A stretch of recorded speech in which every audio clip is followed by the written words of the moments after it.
June 3rd, 1952, 2:47 p.m. on a Tuesday afternoon. The corner of 125th Street and 7th Avenue in the heart of Harlem.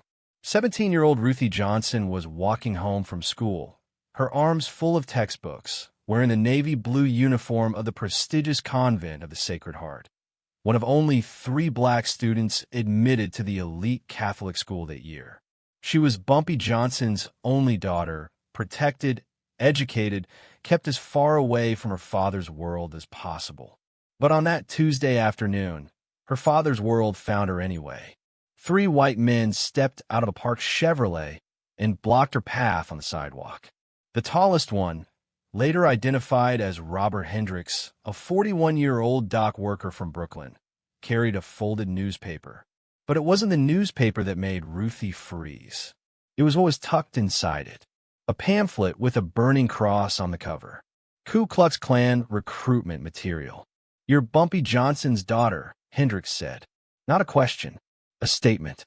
Ruthie didn't answer. She'd been taught since childhood, if anyone mentions your father's name on the street, you stay silent, you keep walking, you find safety. But she couldn't walk. The 3 men had formed a wall. "Your father thinks he runs this city," Hendricks continued, his voice loud enough that people were starting to stop, starting to watch. "Thinks he could do business with Italians like he's one of them. Thinks being friendly with white gangsters makes him white." By now, at least 40 people had stopped on the sidewalk. Store owners came to their doorways. A produce vendor across the street set down his crates. Nobody intervened. Not yet, because in 1952, this was still a calculation people had to make. Intervene and risk becoming targets themselves, or wait and hope someone with real power would handle it. Hendricks pulled out the pamphlet and held it in front of Ruthie's face. "You tell your father something for me. Tell him that Harlem isn't his. Tell him that we're coming back. And tell him that his money and his Italian friends can't protect everyone he loves." Then he did something that would seal his fate. He reached out and grabbed Ruthie's arm. She pulled away, her textbooks falling to the sidewalk, her breathing rapid but her face composed. Her father's daughter, refusing to show fear even when she was terrified. "Don't touch me," she said clearly. Hendricks smiled. "Or what? Your daddy's going to do something about it." That's when someone in the crowd moved. Not to intervene, to make a phone call. Within 90 seconds, 3 separate calls had been placed to 3 different locations in Harlem. The message was identical. They're threatening Bumpy's daughter, 125th and 7th. Right now, what happened in the next 6 hours will become one of the most talked about incidents in Harlem history. Not because of what Bumpy Johnson did, but because of what the entire neighborhood did before he even arrived. Because Harlem didn't just hear about the threat. Harlem heard everything. And by the time Bumpy Johnson got word that his daughter had been touched, the machine was already in motion. To understand what happened that day, you need to understand Harlem in 1952. The neighborhood was changing. The post-war boom that had enriched white America had largely bypassed black communities. But Harlem was finding its own economic engines. The numbers rackets employed over 5,000 people directly and supported thousands more indirectly. Jazz clubs, restaurants, theaters, and legitimate businesses were thriving despite redlining policies that prevented black entrepreneurs from accessing bank loans. The population had swelled to over 250,000 people packed into roughly 3.5 square miles, one of the highest population densities in America. Unemployment was still double the city average at 12%, but that was actually an improvement from the Depression years when it had reached 50%. And threading through all of it was Bumpy Johnson's organization. Not a gang in the traditional sense, but a network of protection, employment, and community support that filled the gaps left by a city government that barely acknowledged Harlem's existence. By 1952, Bumpy was 47 years old and at the height of his power. His partnership with the Luciano crime family was entering its 17th year, making it one of the longest-lasting interracial business arrangements in organized crime history. His territory extended from 110th Street to 155th Street, controlling numbers operations, policy banks, nightclub protection, and informal lending operations that functioned more like community credit unions than loan sharking. But Bumpy had one absolute rule that everyone knew. Family was off limits. His wife, Mamie Johnson, ran a legitimate clothing boutique on Lenox Avenue. His daughter, Ruthie, was being raised to have options her father never had: private school education, college preparation, a life outside the criminal underworld. Bumpy had specifically kept Ruthie's existence quiet, never bringing her to business meetings, never using her name in conversations, never allowing photographs of her to circulate. Most people in Harlem knew Bumpy had a daughter, but they protected that knowledge. Store owners didn't gossip. Neighbors didn't point. Teachers at her school, who absolutely knew who her father was, never treated her differently, never made her feel like a gangster's kid. This protection was both respect for Bumpy and genuine affection for Ruthie herself. She was polite, studious, volunteered at the Abyssinian Baptist Church, helped elderly neighbors with their shopping. She was, by all accounts, exactly what her father wanted her to be, untouched by his world. Until June 3, 1952. The Klan's presence in New York City in the early 1950s was a complicated reality. The Second World War had temporarily suppressed overt racism. Everyone had been focused on defeating Hitler. But by 1952, with the war 7 years past and Cold War paranoia rising, old hatreds were resurging. The Klan's New York chapters were smaller and less openly violent than their Southern counterparts, but they existed. Membership was estimated at around 2,500 across the 5 boroughs, concentrated in working-class white neighborhoods in Brooklyn, Queens, and the Bronx. They operated through lodge halls, labor unions, and political clubs, spreading influence quietly rather than burning crosses publicly. Their strategy in New York wasn't lynching. It was intimidation, economic pressure, threats designed to keep black families from moving into white neighborhoods, to keep black workers from taking white jobs, to maintain the invisible boundaries that segregation required even in a supposedly liberal northern city. Robert Hendricks, the man who grabbed Ruthie Johnson that day, was a mid-level Klan organizer in Brooklyn. He'd spent the previous 2 years trying to recruit dock workers into the organization, preaching a message of economic anxiety mixed with racial resentment. He'd had moderate success, building a cell of about 40 active members. But his ambitions were bigger. He wanted to make a statement, to prove that the Klan could operate boldly even in black neighborhoods. And he'd chosen Bumpy Johnson's daughter as his target. It was possibly the worst decision of his life. 2:49 p.m., 2 minutes after Hendricks grabbed Ruthie's arm. The first call reached Illinois Gordon, Bumpy's top lieutenant, who was in a pool hall on 147th Street, settling a dispute between 2 policy runners. He listened for 5 seconds, then hung up without saying a word. "Lock the doors," he told the owner. "Nobody leaves until I say so." Then he made 4 calls of his own. The second call reached Junie Bird, Bumpy's oldest friend and head of security operations, who was having lunch at Wells' restaurant. He stood up mid-bite, dropped a $20 bill on the table, far more than the meal cost, and walked out.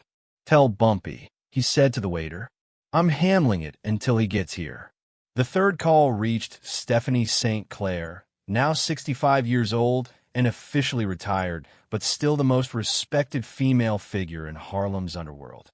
She was at home when the phone rang. She listened. Then she said one sentence: "Protect the girl first. Everything else second." Within 10 minutes of the incident starting, Bumpy Johnson's organization was mobilizing with military precision. But they weren't mobilizing for war. They were mobilizing for protection.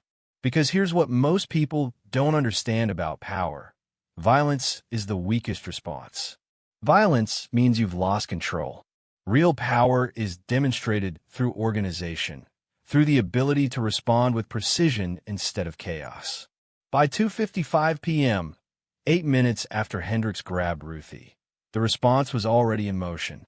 At 125th and 7th Avenue, where Ruthie still stood surrounded by the 3 Klan members and a growing crowd of witnesses, 2 things happened simultaneously. First, 4 of Bumpy's men arrived, not running but walking purposefully, positioning themselves in a loose circle around the scene.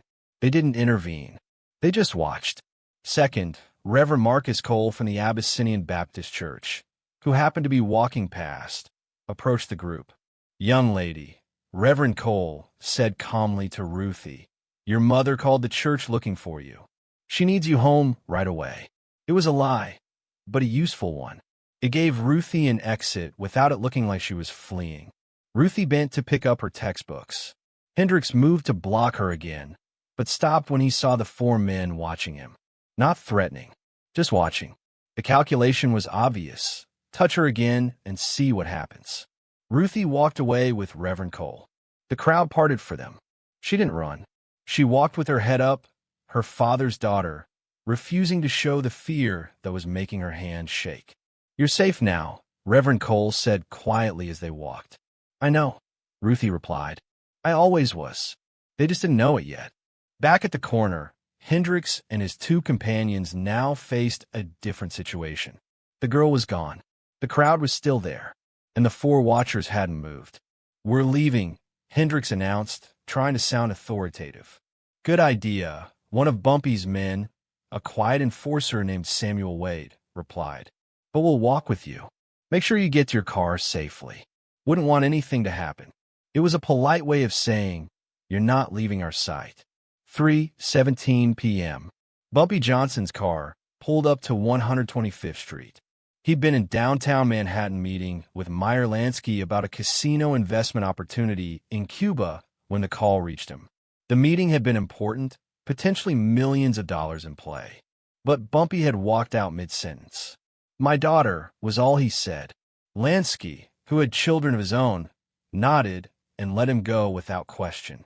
By the time Bumpy arrived in Harlem, Ruthie was already safe at home with her mother. The 3 Klan members were sitting in their car on 128th Street, surrounded by a crowd of 30 people who were doing nothing except standing nearby. Not threatening, not speaking, just standing, watching, and spread throughout Harlem, in pool halls and barbershops and restaurants and street corners. Word was spreading about what had happened. Not rumors. Facts. 3 Klan members had threatened Bumpy Johnson's daughter, grabbed her arm, made threats against her family. Bumpy's car stopped in front of his headquarters, a seemingly legitimate real estate office on 147th Street. Illinois Gordon, Junie Bird, and 6 other senior members of the organization were already waiting. "Ruthie," Bumpy asked immediately. "Safe," Illinois said. "Home with Mamie." Reverend Cole walked her there personally. She's shaken but unharmed. Bumpy's face showed nothing. But everyone who knew him understood that the calmer he looked, the more dangerous the situation had become. The men who did it, 3 of them, sitting in a car on 128th. We have people watching them. They can't move without us knowing. Names? Illinois handed Bumpy a piece of paper. In the 28 minutes since the incident, his organization had identified all 3 men: Robert Hendricks, Thomas McCarty, and Joseph Brennan.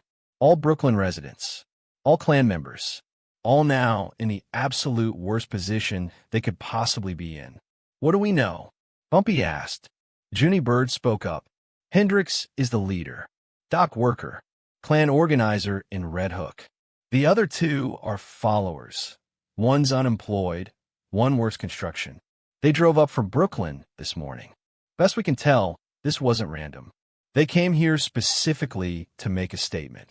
Against me. Against you. But they chose Ruthie because they thought she'd be easy. A teenage girl walking home from school. They thought nobody would respond fast enough. They thought wrong," Bumpy said quietly. He stood there for a long moment, thinking. Everyone waited. They knew better than to offer suggestions. When Bumpy was calculating, you stayed silent. Finally, he spoke. "How many witnesses on 125th? Estimated 60 to 70 people saw it directly. Maybe another 100 heard about it within 5 minutes. "Good," Bumpy said. "I want everyone to know what happened. I want the story told accurately. 3 Klan members threatened a teenage girl in broad daylight on 125th Street in Harlem, in my neighborhood. He paused, then continued, and I want everyone to see what happens next. No rumors, no exaggerations, just facts. What are you going to do? Illinois asked. Bumpy looked at him. I'm going to give them exactly what they wanted. Attention. They want to make a statement about Klan power in New York. So I'm going to help them make that statement. And then I'm going to make mine. If you're watching this because you're interested in real history, not the sanitized version they teach in schools, but the complicated truth about how power operated in mid-20th century America, make sure you're subscribed. These stories matter. They shape the country we live in. 4:30 p.m. Bumpy Johnson walked onto 128th Street. Behind him, Illinois Gordon and Junie Bird. Nobody else. No guns visible. No weapons. Just 3 middle-aged black men in well-tailored suits approaching a car, surrounded by 30 onlookers. Robert Hendricks and his 2 companions saw them coming. Hendricks' hand moved towards something in his jacket, probably a weapon. But one of the watchers, an older woman who'd lived in Harlem for 40 years, called out, "You pull that gun, baby, and you won't live to use it. Every person on this street will remember your face. There's nowhere in this city you'll be safe." It wasn't a threat from Bumpy's organization. It was a statement from the community. That's what Hendricks had failed to understand. In Harlem, Bumpy Johnson wasn't just protected by his own people. He was protected by the entire neighborhood, because his existence represented something larger than crime. He represented the possibility of black power, black autonomy, black success in a system designed to prevent all 3. Bumpy reached the car. He leaned down to the driver's window, which was rolled down halfway. "Robert Hendricks," Bumpy said calmly. "Step out of the car. We need to talk." "I'm not going anywhere with you," Hendricks replied, trying to sound tough, but his voice shaking slightly. "I'm not asking you to go anywhere. I'm asking you to step out and have a conversation. Right here, in public, with all these witnesses watching." That was the brilliant part. Bumpy wasn't threatening a private confrontation where anything could happen. He was insisting on a public one where violence was impossible. Hendricks looked at his 2 companions. Neither of them wanted to get out of the car, but staying in the car meant looking weak in front of 30 people. Slowly, reluctantly, all 3 men stepped out. "You know who I am?" Bumpy asked. "Yeah," Hendricks said. "You're Bumpy Johnson. And you know what you did today? I delivered a message." "You threatened my daughter," Bumpy interrupted, his voice still calm, but now edged with something colder. "You put your hands on a 17-year-old girl. In my neighborhood. In front of witnesses. You came to Harlem, a place you don't live, don't work, don't belong. And you made threats against my family." "She's," Hendricks started. "A child," Bumpy finished. "Not a gangster. Not part of my organization. A child who goes to school, goes to church, helps her neighbors. And you terrorized her because you wanted to make a point about the Klan's power." The crowd was dead silent. People had stopped pretending to walk past. They were openly watching now, witnessing this confrontation. "So here's what's going to happen," Bumpy continued. "You're going to leave Harlem. Right now. You're going to drive back to Brooklyn. And you're never coming back to this neighborhood. Not for any reason. Not ever." "You can't tell me where I can go," Hendricks said, but there was no conviction in it. "I just did," Bumpy replied. "And here's what else is going to happen. Every Klan member in New York is going to hear about today. They're going to hear that 3 of you came to Harlem, threatened a teenage girl, and ran away when her father showed up. They're going to hear that you accomplished nothing except making yourselves look weak. It was psychological warfare of the highest order." Bumpy wasn't threatening violence. He was threatening reputation. In the Klan's worldview, strength and fear were everything. Being mocked, being seen as weak, being laughed at, that was worse than any physical retaliation. "But that's not the important part," Bumpy said. "The important part is what I'm going to do if any Klan member, you, your friends, anyone in your organization, comes near my family again." He paused, making sure every witness could hear what came next. "I won't come after you.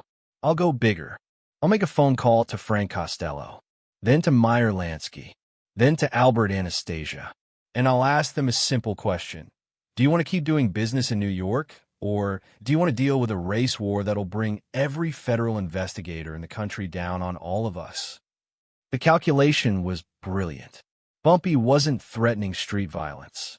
He was threatening to disrupt the entire organized crime structure of New York City. The Commission, the ruling body of the Italian mob, would absolutely eliminate anyone who threatened their business operations. And a Klan campaign against black neighborhoods would bring exactly the kind of attention the mob desperately wanted to avoid. You think you're fighting one man, Bumpy continued. But you're not. You're fighting an entire economic structure. And that structure includes some of the most powerful criminals in America who will absolutely sacrifice you to protect their interests. Hendricks had gone pale. He was starting to understand the magnitude of his mistake. So here's your choice, Bumpy said. You can leave right now, tell your Klan friends that Harlem is off limits, and live a long, healthy life in Brooklyn. Or you can keep coming here, keep making threats, and see what happens when you become a liability to people far more powerful than me. We're leaving, Hendricks said quietly. Good decision, Bumpy replied. The three Klan members drove away from 128th Street at 4:52 p.m. They never returned to Harlem. But the story didn't end there, because something extraordinary happened in the hours and days that followed. Word spread through Harlem, not through Bumpy's organization, but through the neighborhood itself. Store owners told customers. Church members told their families. Teachers told other teachers. Within 24 hours, thousands of people knew that three Klan members had threatened Bumpy Johnson's daughter, and that Bumpy had confronted them publicly without violence, using only words and strategic intelligence. The story grew in the telling, as stories do. Some versions had Bumpy threatening the Klan members with weapons. Some had the entire neighborhood rising up. Some had police involvement. But the core remained consistent. Bumpy had protected his daughter, and he'd done it through power, not violence. But here's what made it truly significant. The incident crystallized something for Harlem residents. It demonstrated that even in a racist system, even when the law wouldn't protect them, they had their own form of justice. Imperfect, yes. Controlled by criminals, yes. But real. 2 days after the incident, on June 5th, Ruthie Johnson returned to school. Her father insisted. Life continues. Fear doesn't win. According to her classmates, she walked into the convent of the Sacred Heart with her head held high, sat in her classes, participated in discussions like nothing had happened. Only her closest friend noticed her hands shaking slightly when they held her textbook. At home that night, according to family accounts, Bumpy sat with Ruthie for over an hour. What they discussed was never publicly shared, but those close to the family said Bumpy told her something his own mother had told him decades earlier.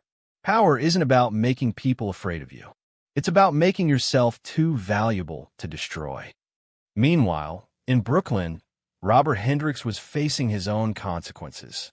Word of his failure had spread through Klan circles. Instead of being celebrated for making a bold statement, he was being mocked for backing down. Within a month, he'd quit the organization.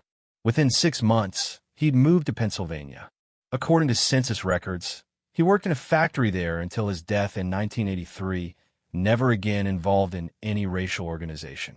The other two men, McCarty and Brennan, also left the Klan. Both reportedly told associates they wanted nothing to do with that Harlem business ever again. But the most significant outcome wasn't what happened to the three men. It was what didn't happen in Harlem. The Klan never attempted another public action in the neighborhood. Not in 1952. Not in the years that followed. The invisible boundary around Harlem became absolute. Not because of violence, but because of demonstrated power. In 1954, a Columbia University sociologist named Dr. Robert Morrison interviewed 200 Harlem residents for a study on community safety perceptions. When asked if they felt protected, 73% answered yes.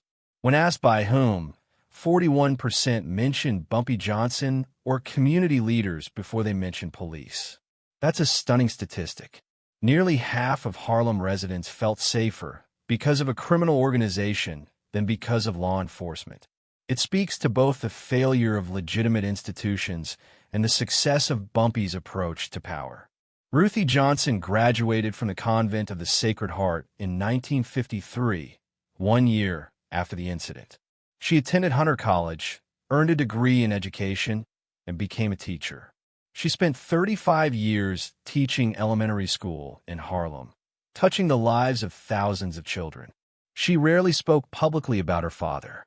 When she did, usually in private conversations with trusted friends, she emphasized not his criminal activities, but his principles. Protect your community, keep your word, never let fear dictate your actions. When Bumpy Johnson died on July 7, 1968, Ruthie was 33 years old. She helped organize his funeral, which drew over 3,000 attendees. In the eulogy she gave, one of the few times she spoke publicly about her father, she said something that captured the complicated truth of his life. My father was a criminal. I won't pretend otherwise. But he was also a protector, a provider, and a man who understood that in a world that denied us justice, we had to create our own. Was it perfect? No. Was it legal? No. Was it sometimes all we had? Yes. The incident on 125th Street in 1952 became part of Harlem folklore. Like many such stories, it grew into retelling. Some versions had Bumpy threatening massive violence. Some had the Klan members begging for mercy. Some had the entire episode ending with dramatic confrontation. But the truth was actually more powerful than the legend. What Bumpy Johnson demonstrated that day wasn't physical strength. It was strategic intelligence.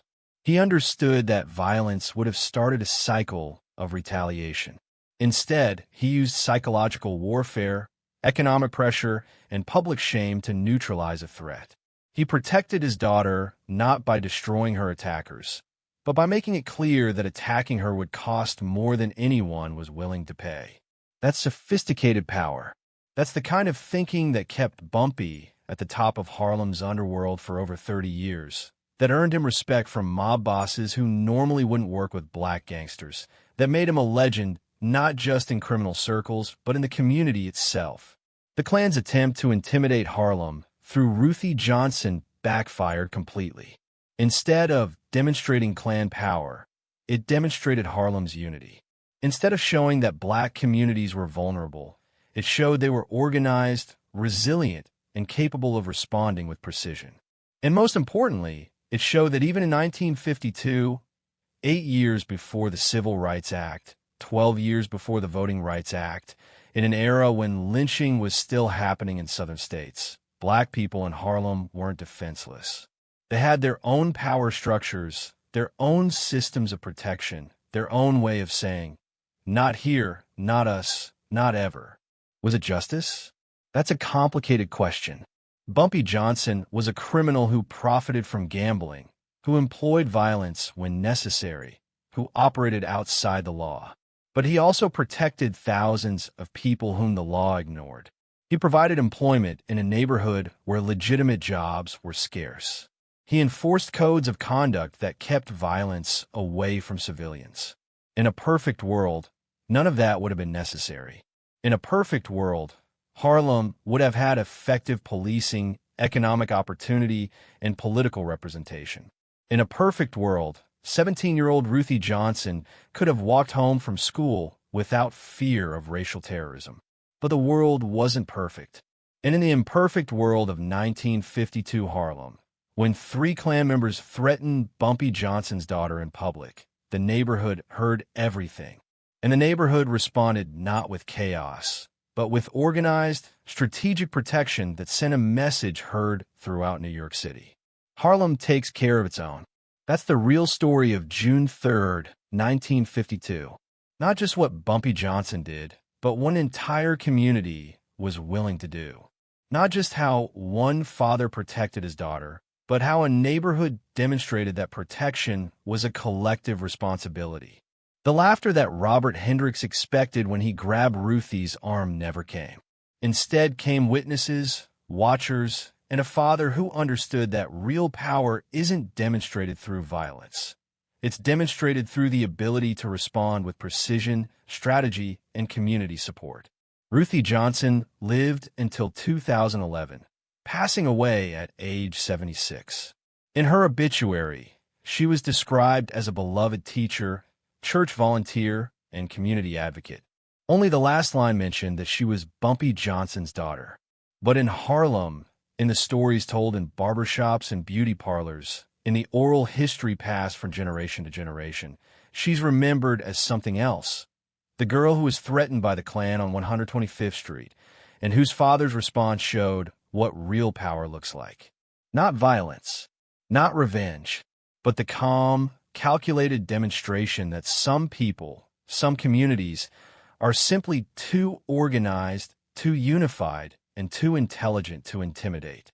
That's the legacy of June 3rd, 1952. That's what Harlem heard, and that's what they've never forgotten.